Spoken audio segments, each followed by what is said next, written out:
welcome back. It's me again, surprise.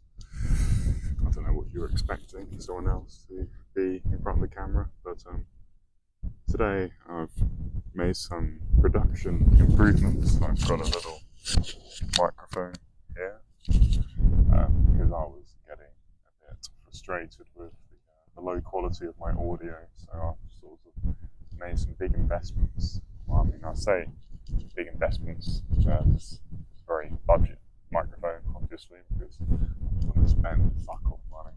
I'm trying to improve the production quality of my podcasting here. When the content, actually, I wouldn't say the content lacks quality. I have faith, belief, self-belief. That's important. Important to have. It's important to fake it until you make it, or even better, actually make it so you don't have to fake it. There's some shit poetry for you. So the topic that I was gonna, I love how the wind just picks up perfectly when I hope that's not too bothersome to listen to. Anyways, the topic that I wanted to talk about today, the title that was going to spur my sort of word association, word salad, is the idea that the easy life is not the good life. And again, this is sort of a riff that continues on some of the themes that I've been talking about recently on the nature of suffering, what sort of value, what sort of purpose, particularly transformative kind of purpose does it have in our lives, and also this sort of question of, what sort of role should comfort and discomfort play in our lives? These sorts of human beings trying to figure out what the fuck to do with all this time and trying to survive, to find sources of meaning, meaningful kind of engagement in the world. These are all things that I've been pondering since I don't know when I started pondering these questions. I guess the moment I became conscious and started thinking, what the fuck is going on here? So yeah, to come back to this question of comfort and discomfort, I've talked about a lot how it's some degree of discomfort is a sort of necessary aspect of growth, of developing, of learning from one's mistakes, of almost sort of gaining through pain, kind of. I mean, you don't have to endure pain in order to gain knowledge, understanding, wisdom, but pain and suffering are often very powerful training instruments, and pain is a very raw, primal signal that gets you to get out of whatever situation is causing you distress, and then there's a whole learning machinery we may call Pavlovian kind of conditioning that will ensure that you don't put yourself in that sort of situation again. And to make a slight sort of detour, post-traumatic stress disorder is kind of an example where this sort of this fear learning conditioning machinery sort of goes into pathological excess, where say you're a war veteran and you've developed PTSD from explosions and stuff like that, from enduring those sorts of noises in loud combat. When you come back to sort of normal life, you may find that loud noises, say fireworks, sort of trigger those sorts of traumatic and stressful associations, and they will thrust you into that sort of stress, panic kind of response, even though you're not necessarily in a stressful situation. And that's obviously an example of where discomfort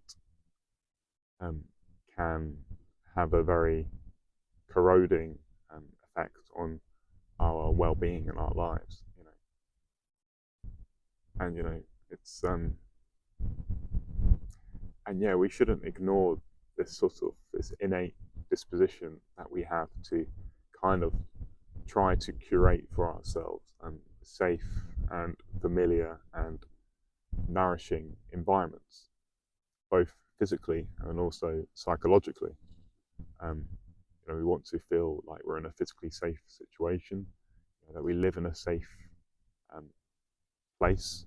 We don't have to worry about bloody barbarians coming in to steal all our shit. It's that's a very basic thing as human beings, as organisms, to want to sort of ensure kind of a territory of safety.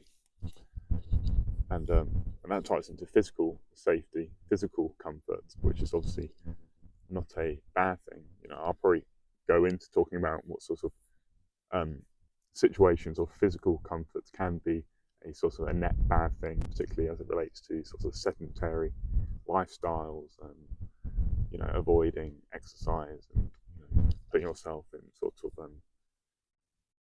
through states of physical exhaustion for metabolic health reasons and stuff.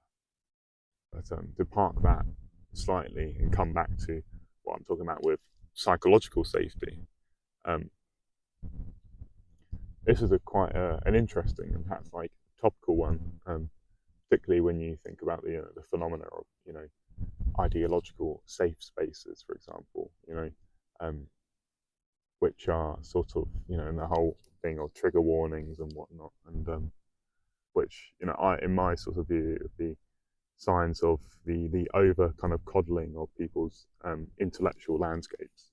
When they become sort of resistant to disagreeable ideas, resistant to ideas that do not cohere with their own cognitive models. If you're sort of cognitively fragile, you will tend to interpret, those sorts of alternate viewpoints as something threatening, as something dangerous, and I guess sort of that can be a very corroding kind of thing, because if you don't have any kind of challenges to your own sorts of viewpoints, you'll just end up in an ideological echo chamber where you don't really learn stuff, because you learn about seeing what's in the world. You don't learn by trying to conform everything to your own model of the world. Your model should track reality. Reality should not track your models. That's just fucking stupid. And yeah, and it's an interesting phenomenon because of why particularly younger people my generation, why they seem to be more resistant and averse to diverging viewpoints. I mean, I'm obviously making generalizations here. Jonathan Haidt, he wrote an interesting book going into this called The Coddling of the American Mind, which can often be extended to most young people in different countries beyond just America, obviously. And I'm not going to go too deeply into that here, into the sort of the reasons he gave, the likes of social media, different sort of parenting practices and whatnot, as the reason for why we created a sort of generation of kids, young teens, young adults who are intellectually fragile, I suppose. And I guess sort of to draw an analogy between people's intellectual capacities to also their physical capacities, the way in which you extend your physical capacities, your strength, is through some kind of physical training, some kind of exertion, which is in the moment difficult and slightly uncomfortable, but it's necessary if you want to develop your potentialities, your capacities. You don't grow muscles by doing nothing, by not putting them under some kind of stress. And likewise, you don't really intellectually develop your ideas, your understanding, your models of the world by putting them to some kind of test. This is how science works. We we test our hypotheses against empirical observation. And if empirical observation does not cohere with our hypotheses, then our hypotheses are wrong, or they're inadequate, they need to be reformulated. When we're conforming our, like I said before, when we're trying to conform what we observe to our models, we're just allowing our lens upon reality to distort our reality. And that's a very dangerous thing. It's the nature of ideology, really, where you're trying to pigeonhole everything and fix it into what you want to see, as opposed to what you are seeing, because we want, sometimes, reality doesn't care about what we want to see. So, yeah. So I guess sort of considering all of that, particularly as it relates to talking about ideas, talking about taboo ideas, the more politically charged topics, I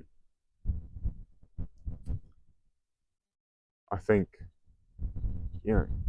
the only alternative to free speech is some form of censored speech, isn't it? Some form of paternal attitude.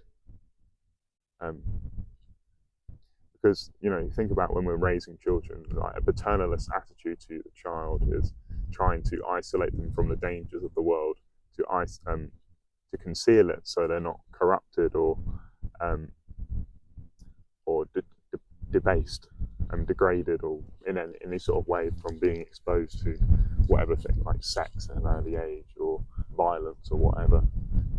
There is some degree of protection which is rational, as to allow their development, so they're able to engage with those sorts of heavier kind of things when they're at a stage of more intellectual and emotional maturity. But this sort of nurturing attitude, this smothering kind of attitude, it can be extremely damaging psychologically to a child when it extends to older age, and that's very much the thing that has happened. And Jonathan Haidt, he talks about this in his book. That's something that has happened to our generation. You have the whole phenomena of helicopter parents, kids not being able to play outside, or have unsupervised playtime, where they actually are given the ability, the opportunity to learn valuable and important life skills.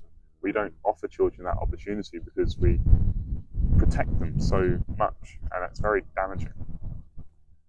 And I think out of this, as a reaction to this, you have the whole free-range parenting kind of movement, which is a rejection of this smothering kind of attitude, where kids are sort of given more of a license to make mistakes, but also to learn through those mistakes. And it's if you treat an adult like a child by doing everything for them, by